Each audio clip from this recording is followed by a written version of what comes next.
Good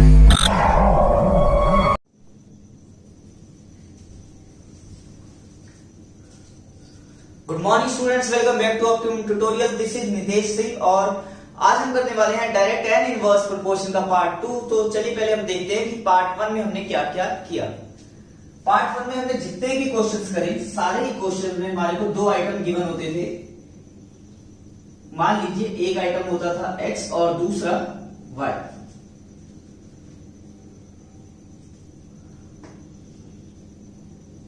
और ये होगी दोनों आइटम की इनिशियल वैल्यूज और ये होगी दोनों की फाइनल वैल्यूज। और अगर ये दोनों आइटम्स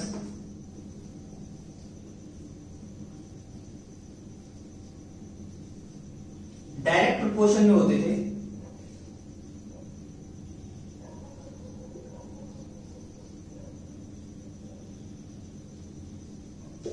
तो दोनों ही क्वांटिटीज की इनिशियल रेशियो और फाइनल रेशियो क्या होती थी? इक्वल। और अगर x और y इनवर्स प्रोपोर्शन में होते थे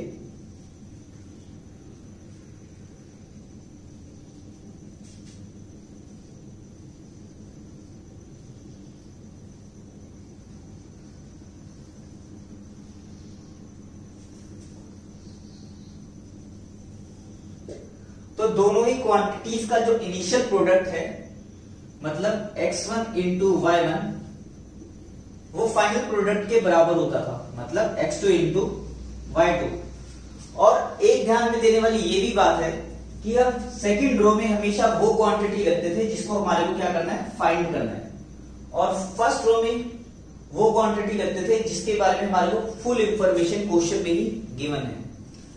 तो चलिए पहले इसे नोट डाउन कीजिए, फिर चलते हैं इसी के बेस पे आज हम क्या करने वाले हैं, आज किस टाइप के क्वेश्चंस करने वाले हैं वो जानते हैं।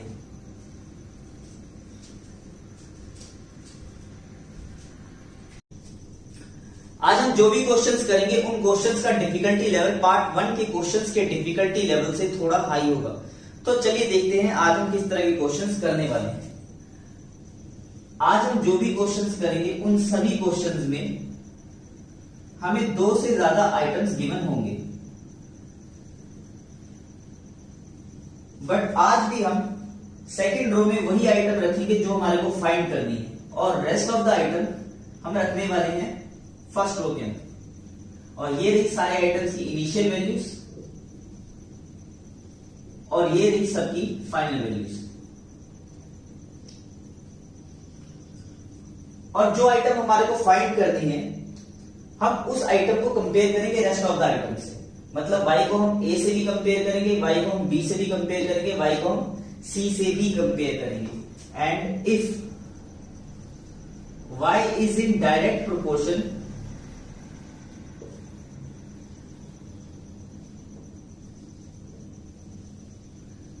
अगर y हमारा डायरेक्ट प्रोपोर्शन में होगा with every other item,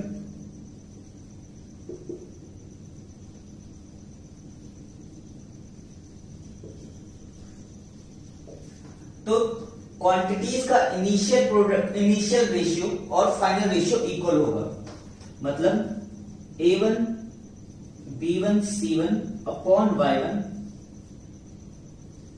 a2 b2 c2 upon y2 के बराबर होने वाला है। और अगर y सारे ही आइटम के साथ इनवर्स प्रोपोर्शन में हुआ,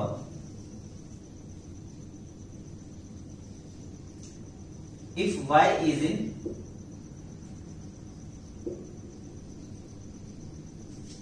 inverse proportion with every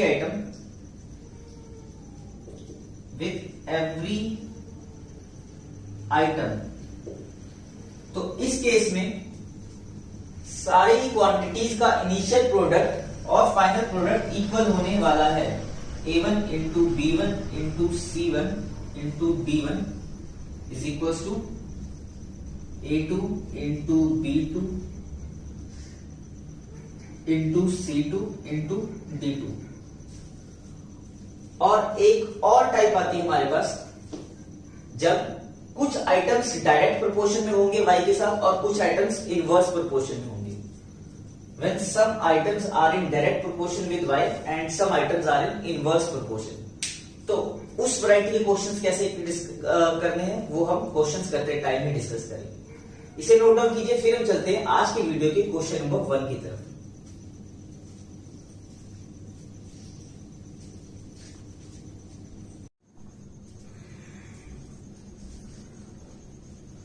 The cost of 16 packets of salt, each weighing 900 gram, is rupees 28. What will be the cost of 27 packets if each weighs 1 kg? हमें क्वेश्चन में given है 16 packets हैं salt के और हर packet 900 ग्राम का है और हर packet की कॉस्ट है 28 रुपीज। हमसे पूछा गया what will be the cost, क्या कॉस्ट होगी 27 पैकेट्स की अगर हर पैकेट हमारा 1 kg का होगा तब। सबसे पहले हम क्या करते हैं, जो इंफॉर्मेशन गिवन है उसे हम पुट करते हैं बॉक्स में और उसके बाद करते हैं क्वेश्चन सॉल्व। ये बनाया हमने अपना बॉक्स और हमेशा की तरह बॉक्स में सेकंड रो में वो इंफॉर्मेशन होगी जो हमारे को फाइंड करनी है और रेस्ट ऑफ द इंफॉर्मेशन हम फर्स्ट रो में पुट करेंगे। हमें फाइंड क्या करना है, कॉस्ट। तो कॉस्ट रखने वाले हम कहां पे, सेकंड रो में। और बच गया क्या, नंबर ऑफ पैकेट्स और वेट ऑफ ईच पैकेट। तो नंबर और एंड वेट रहेगा हमारा फर्स्ट रो में। पहले कितने पैकेट्स थे, 16 और अब पैकेट हो गए 27। पहले हर पैकेट 900 ग्राम का था और अब हर पैकेट है हमारा 1 kg का, जिसे कन्वर्ट कर लेंगे ग्राम में ताकि यूनिट दोनों की सेम हो जाए। पहले कॉस्ट थी 28 रुपीज और अब कॉस्ट क्या है ये हमारे को फाइंड करनी है। तो चलिए देखते हैं सबसे पहले ये इंफॉर्मेशन जो है वो डायरेक्ट प्रोपोर्शन में है या इनवर्स प्रोपोर्शन में है। हमें कॉस्ट को कंपेयर करना पड़ेगा नंबर से, हमें कॉस्ट को कंपेयर करना पड़ेगा वेट से। जब हम कॉस्ट को कंपेयर करेंगे नंबर से उस टाइम हम ये नहीं देखेंगे कि वेट का उस कंपैरिजन पे क्या इफेक्ट पड़ेगा। हम वेट को निग्लेक्ट ही कर देंगे, वेट को हम कंसीडर ही नहीं करेंगे जब हम कॉस्ट को कंपेयर करेंगे नंबर से। सिमिलरली जब हम कॉस्ट को कंपेयर करेंगे वेट से उस टाइम हम ये नहीं देखेंगे कि नंबर ऑफ पैकेट्स का क्या इम्पैक्ट पड़ेगा उस कंपैरिजन पे। हम सीधा कॉस्ट को वेट से कंपेयर करेंगे और हम नंबर को कंसीडर ही नहीं करेंगे। तो चलिए देखते हैं, नंबर ऑफ पैकेट्स बढ़ रहे हैं तो कॉस्ट क्या होगी, कॉस्ट भी बढ़ेगी। आप मार्केट में जाइए, आप जितने ज्यादा पैकेट खरीदेंगे उतनी ज्यादा कॉस्ट लगेगी। तो जैसे ही हमारे कॉस्ट नंबर बढ़े तो कॉस्ट भी क्या हुई, इंक्रीज हुई। वेट के इंक्रीज होने से कॉस्ट पे क्या इफेक्ट पड़ेगा, अगर आपका वेट इंक्रीज होगा हर पैकेट का तो कॉस्ट भी क्या होगी, इंक्रीज होगी। आप मार्केट में जाइए, 500 ग्राम सॉल्ट का पैकेट खरीदिए और 1000 ग्राम सॉल्ट का पैकेट खरीदिए, 1000 ग्राम की कीमत ज्यादा होगी। इस हिसाब से वेट के बढ़ने से कॉस्ट भी हमारा क्या होगा, इंक्रीज होगा। तो हम देख पा रहे हैं दोनों ही क्वांटिटीज, दोनों ही items number and weight cost से डायरेक्ट प्रोपोर्शन में है। तो हम इस क्वेश्चन को डायरेक्ट प्रोपोर्शन की तरह सॉल्व कर सकते हैं और डायरेक्ट प्रोपोर्शन में हमारा क्या होगा, इनिशियल रेशियो फाइनल रेशियो के बराबर होती है। 16 इंटू 900 अपॉन 28 बराबर होने वाला है 27 इंटू 1000 अपॉन y के। Cut cut 9193 4447 y is equals to 7 into 30 upon 4 and y is equals to 2 2s are 2 15s are 105 upon 2 जो कि आ रहा है हमारा 52.5 and option A is the correct answer. Note down कीजिए इस क्वेश्चन को, फिर चलते हैं नेक्स्ट क्वेश्चन की तरफ। तो 12 men working 8 hours per day complete a piece of work in 10 days. To complete the same work, in 8 days working 15 hours a day the number of men required। Question में हमारे को given है 12 men अगर हर दिन 8 hours काम करें तो वो एक काम को फिनिश करते हैं 10 डेज में।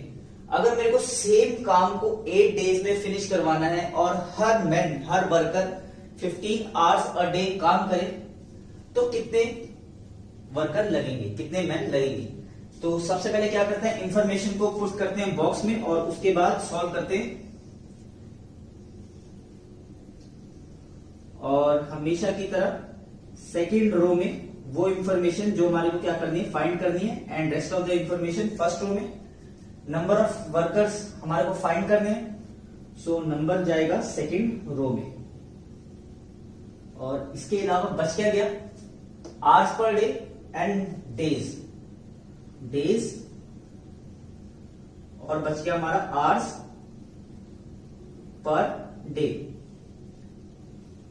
पहले हम वर्क फिनिश कर रहे थे 10 डेज में, अब वर्क को फिनिश करवाना है 8 डेज में। पहले आवर्स पर डे कितना था, 8 था, और अब आवर्स पर डे कितना है, 15 है।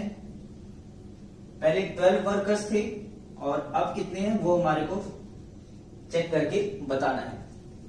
तो चलिए देखते हैं ये इंफॉर्मेशन डायरेक्ट प्रोपोर्शन में है या इनवर्स प्रोपोर्शन में है।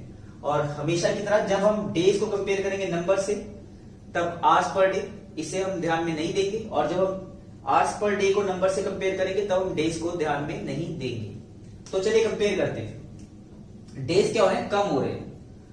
अगर हमारे को कम डे में काम फिनिश करवाना है तो नंबर ऑफ वर्कर्स डेफिनेटली ज्यादा लगेंगे। अगर काम जल्दी खत्म करवाना है तो वर्कर्स तो ज्यादा लगेंगे। और अगर हर वर्कर ज्यादा काम करे, पहले हर वर्कर एक दिन में 8 आवर्स वर्क कर रहा था, अब हर वर्कर एक दिन में 15 आवर्स वर्क कर रहे हैं। और अगर वर्कर ज्यादा काम करे तो डेफिनेटली नंबर ऑफ वर्कर्स क्या लगेंगे, कम लगेंगे। इस हिसाब से ये दोनों ही आइटम्स नंबर के साथ इनवर्स प्रोपोर्शन में है। और हमारे को पता है जब दोनों क्वांटिटीज इनवर्स प्रोपोर्शन में होती है तो इनिशियल प्रोडक्ट बराबर होता है फाइनल प्रोडक्ट के। तो इंफॉर्मेशन पुट करते हैं फॉर्मूले में, फॉर्मूला अप्लाई करते हैं। 10 इंटू 8 इंटू 12 बराबर होने वाला है 8 इंटू 15 इंटू वाई के। 8 से 8 कटा, 5 2 जार 10, 5 3 जार 15, 3 1 जार 3 4 जार। एंड वाई का आंसर आया 8। And option D is the correct answer. इसे नोट डाउन कीजिए, फिर चलते हैं नेक्स्ट क्वेश्चन की तरफ। In a dairy farm, 40 cows eat 40 bags of husk in 40 days. In how many days one cow will eat 1 bag of husk? हमारे को question में कहा गया है एक डेयरी फार्म में 40 काउस हैं जो 40 बैग ऑफ हस्क को खा जाती हैं 40 डेज में। और हमारे को बताना है कि एक काउ एक बैग ऑफ हस्क को कितने दिनों में खाएगी। हमारे को डेज बताना है और हमेशा की तरह सेकंड रो में वो इंफॉर्मेशन रखेंगे जो हमारे को फाइंड करनी है। और रेस्ट ऑफ द इंफॉर्मेशन हम रखेंगे फर्स्ट रो के अंदर। और फर्स्ट रो में क्या है, नंबर ऑफ काउस और क्या है, नंबर ऑफ बैग्स। पहले नंबर ऑफ काउस कितनी थी, 40 थी। नंबर ऑफ बैग्स भी 40 थे और डेज भी कितने लग रहे थे, 40 लग रहे थे। और अब एक काउ है, एक बैग को फिनिश करना है और डे कितने हमारे को नहीं पता, यही तो हमारे को फाइंड करना है। चलिए देखते हैं ये इंफॉर्मेशन डायरेक्ट प्रोपोर्शन में है या इनवर्स प्रोपोर्शन में है। और हमेशा की तरह जब आप काउस को कंपेयर करोगे डेज से तब आप बैग्स को कंसीडर नहीं करोगे, बैग को ध्यान में नहीं दोगे। और जब आप बैग्स को कंपेयर करोगे डेज से तब आप काउस को ध्यान में नहीं दोगे। ओके, चलो देखते हैं कैसे होगा। नंबर ऑफ काउस क्या हो गए, डिक्रीज हो गए। और अगर काउ डिक्रीज हो गई तो हस्क को खाने में ज्यादा दिन लगेंगे, हस्क को फिनिश करने में क्या लगेंगे, ज्यादा दिन। पहले काउ ज्यादा थे तो हस्क जल्दी खत्म हो जाता, कम दिनों में खत्म हो जाता। अब काउस कम है तो हस्क को खाने में लगेंगे ज्यादा दिन। और सिमिलरली अगर आप बैग्स देखें, पहले बैग्स 40 थे, अब बैग कितने हो गए, 1 हो गए। तो पहले ज्यादा बैग्स थे, ज्यादा बैग को खत्म करने में ज्यादा दिन लगते। कम बैग है, कम बैग को खत्म करने में कम दिन ही लगेंगे। आप देख सकते हैं ये इनवर्स प्रोपोर्शन में है, ये डायरेक्ट प्रोपोर्शन में है। तो इस क्वेश्चन को सॉल्व करने के लिए या तो आप इसको इंटरचेंज कर दो या तो आप इसको इंटरचेंज कर दो। अगर आप इनवर्स डायरेक्ट प्रोपोर्शन वाले को इंटरचेंज करते हैं तो इसका साइन मिट जाएगा और जो साइन बचा उस साइन के अकॉर्डिंगली आप सॉल्व कर देंगे। इनवर्स प्रोपोर्शन का साइन बचा तो इनवर्स प्रोपोर्शन के हिसाब से प्रोडक्ट, इनिशियल प्रोडक्ट किसके बराबर होगा, फाइनल प्रोडक्ट के बराबर होगा। और इस हिसाब से y का आंसर आ रहा है 40 and option B is the correct answer. Note down कीजिए इसे, फिर चलते हैं नेक्स्ट क्वेश्चन की तरफ। चलिए देखते हैं कैसे होगा solve question number 79। A certain number of person can dig a trench 100 meter long, 50 meter broad and 10 meter deep in 10 days. The same number of person, हमारे को same number of person दिए गए हैं, can dig another trench 20 meter broad and 50 meter deep in 30 days. हमारे को बताना है length of the second trench. Second trench की हमारे को लेंथ बतानी है। सबसे पहले हम क्या करते हैं, ये इंफॉर्मेशन पुट करते हैं बॉक्स के अंदर और जो चीज फाइंड करनी है उसे हम रखेंगे कहां पे, सेकंड रो के अंदर। बाकी सारे रेस्ट ऑफ द इंफॉर्मेशन हम डालेंगे कहां पे, फर्स्ट रो में। फाइंड करना हमारे को length of the second trench. तो length of the second trench हम पुट करते हैं सेकंड रो में लेंथ, और बाकी रेस्ट ऑफ द इंफॉर्मेशन क्या बच गई, ब्रेथ बच गई, डेप्थ और नंबर ऑफ डेज, ये इंफॉर्मेशन बच गई। ये हम करेंगे फर्स्ट रो के अंदर पुट। पहले 100 मीटर लेंथ थी ट्रेंच की और अब कितने मीटर है ये हमारे को बतानी है। पहले ब्रेड था 50 मीटर ब्रॉड और अब है 20 मीटर ब्रॉड। पहले डेप्थ थी 10 मीटर और अब है डेप्थ 15 मीटर। पहले वो 10 डेज तक वर्क कर रहे थे और अब वो वर्क करेंगे कितने डेज तक, 30 डेज तक। ये इंफॉर्मेशन है और हमारे को बतानी है ये इंफॉर्मेशन डायरेक्ट प्रोपोर्शन में है या इनवर्स प्रोपोर्शन में है, उसके अकॉर्डिंगली हमारे को क्या करना है, सॉल्व करना है। तो ब्रेथ इंक्रीज हो रही है और ब्रेथ के इंक्रीज होने की वजह से लेंथ डेफिनेटली क्या होगी, ब्रेथ के डिक्रीज होने की वजह से लेंथ हमारी इंक्रीज होने वाली है। क्यों, चलिए देखिए, ये लेंथ है और ये क्या है, ये ब्रेथ है।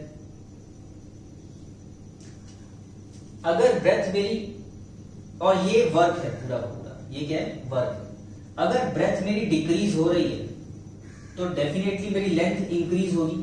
क्यों, क्योंकि सेम नंबर ऑफ पर्सन है और अगर सेम नंबर ऑफ पर्सन है तो वो सेम अमाउंट ऑफ वर्क ही करेंगे। आपको डेज को कंसीडर नहीं करना है, आपको डेप्थ को कंसीडर नहीं करना है, क्योंकि जब हम ब्रेथ को कंपेयर कर रहे हैं लेंथ से तो बस लेंथ और ब्रेथ को ही देखेंगे, अब बाकी हम चीजों को क्या करेंगे, नेग्लेक्ट करेंगे। तो जब हमारी ब्रेथ डिक्रीज होगी तो लेंथ डेफिनेटली क्या होगी, इंक्रीज होगी। तो ब्रेथ के डिक्रीज होने की वजह से लेंथ हमारी इंक्रीज हुई और वैसे ही डेप्थ के इंक्रीज होने की वजह से, अगर आप इसे डेप्थ मान लो और अगर आपकी डेप्थ इंक्रीज हो रही है तो आपकी लेंथ क्या होगी, डिक्रीज होगी। तो डेप्थ के इंक्रीज होने की वजह से भी आपकी लेंथ क्या होगी, डिक्रीज होगी। क्यों, क्योंकि same amount of person same work ही करेंगे। ये हमारा क्या था, वर्क था। और अगर डेज बढ़ेंगे तो लेंथ भी क्या होगी, बढ़ेगी। क्योंकि अगर सेम वर्कर हैं और अगर वो वही वर्कर ज्यादा दिनों तक काम करे तो वो ज्यादा काम करेंगे। तो हम देख पा रहे हैं कि ब्रेथ और लेंथ का इनवर्स प्रोपोर्शन है और लेंथ और डेप्थ का इनवर्स प्रोपोर्शन है। डेज और लेंथ का क्या है, डायरेक्ट प्रोपोर्शन है। तो इस क्वेश्चन को सॉल्व करने के लिए हमारे क्या करना पड़ेगा, वो क्वांटिटी जो अलग है, जैसे कि यहां पे मान लेते हैं डेज क्या है, डायरेक्ट प्रोपोर्शन में आ रहा है, बाकी दोनों इनवर्स प्रोपोर्शन में आ रहा है। तो इसको इंटरचेंज करना ज्यादा फायदेमंद रहेगा बजाय कि इन दोनों को इंटरचेंज करें, उसमें थोड़ा सा ज्यादा काम करना पड़ेगा। तो हम क्या करते हैं, इधर लिखते हैं 30 और इधर लिखते हैं 10। ऐसा करने से अब हम इस बॉक्स को सॉल्व कर सकते हैं, जैसे कि सारा का सारा बॉक्स किसमें, इनवर्स प्रोपोर्शन में। तो और इनवर्स प्रोपोर्शन में इनिशियल प्रोडक्ट और फाइनल प्रोडक्ट क्या होता है हमारा इक्वल होता है। इस हिसाब से हमारा 20 इंटू 15 इंटू 10 इंटू वाई इसका प्रोडक्ट इसके प्रोडक्ट के बराबर होगा। और यहां से आंसर निकालते हैं 25 are 100, 5 3 are 15, 3 10 और 10 से 10 कटा एंड y का आंसर आया 500 and option B is the correct answer. I hope आप लोगों को ये क्वेश्चन समझ में आया हो। इसे नोट डाउन करो, फिर चलते हैं नेक्स्ट क्वेश्चन की तरफ।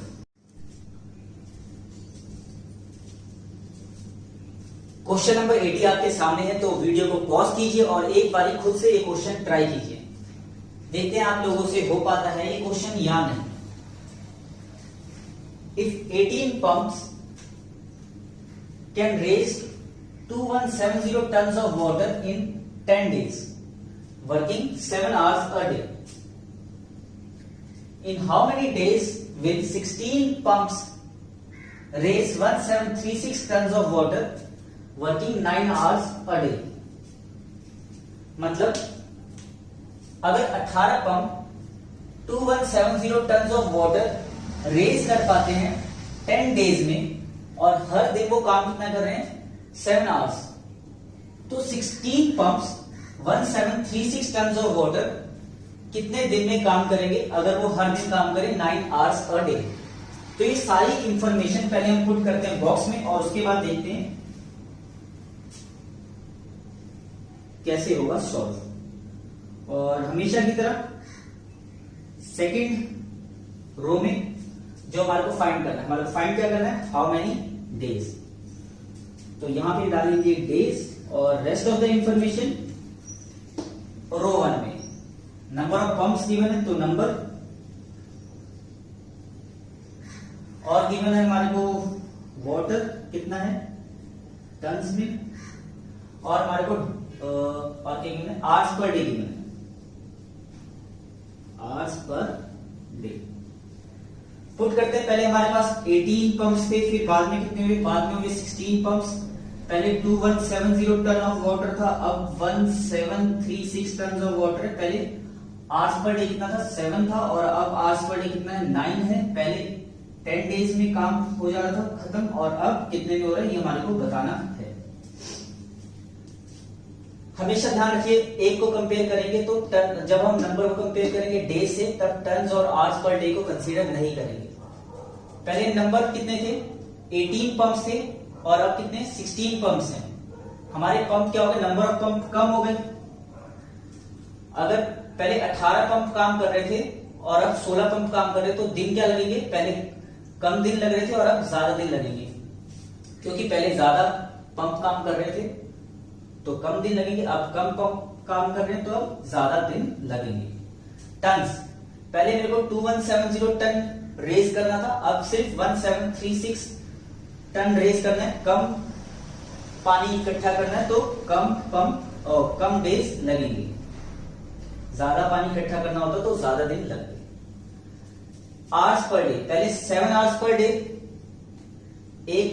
पहले एक पंप कितना काम कर रहा था 7 आवर्स काम कर रहा था, अब एक पंप 9 आवर्स पर डे काम कर रहा है, ज्यादा काम कर रहा है, तो डेज क्या लगेंगे कम लगेंगे। इस बार वाले पंप ज्यादा काम कर रहे हैं एक दिन में तो दिन क्या लगेंगे ज्यादा लगेंगे। अगर कम दिन काम करते कम आवर्स काम करते एक दिन में तो दिन क्या लगते ज्यादा लगते। तो हम देख रहे हैं ये इनवर्स प्रोपोर्शन में है, ये भी इनवर्स प्रोपोर्शन में है। टन्स जो है वो डायरेक्ट प्रोपोर्शन में आ रहा है, तो क्वेश्चन को करने के लिए हम इन दोनों को क्या करते हैं इंटरचेंज कर लेते हैं। 1736 और 2170 और अब सारों को सॉल्व करते हैं एज अ इनवर्स प्रोपोर्शन। और इनवर्स प्रोपोर्शन में इनिशियल प्रोडक्ट किसके बराबर होता है फाइनल प्रोडक्ट के बराबर, और 16 इंटू 2170 इंटू 9 इंटू वाई। चलिए कटिंग करते हैं यहीं से। 9 1 जा 9 2 जा 4 4 जा 16 4 4 जा 16 4 3 जा 12 4 4 जा 16 और क्या कट रहा है 2 2 जा 4 2 2 जा 4, 2 1 जा 2, 2 7 जा 14, ये 2 से 2 कटा, और ये 10 से 10 कटा, 2 1 7 से 2 1 7 कटा, एंड y का आंसर आ गया कितना, सिर्फ 7 बचा, 7 डेज। अब सिर्फ 7 दिन में काम खत्म हो जाएगा। आई होप आज का टॉपिक आपको समझा पाया। ऐसे ही मेहनत करते रहिए, पढ़ते रहिए, और डेफिनेटली एक ना एक दिन आपका एग्जाम क्लियर होगा। मिलते हैं नेक्स्ट वीडियो में नेक्स्ट टॉपिक के साथ, तब तक के लिए स्टडी हार्ड।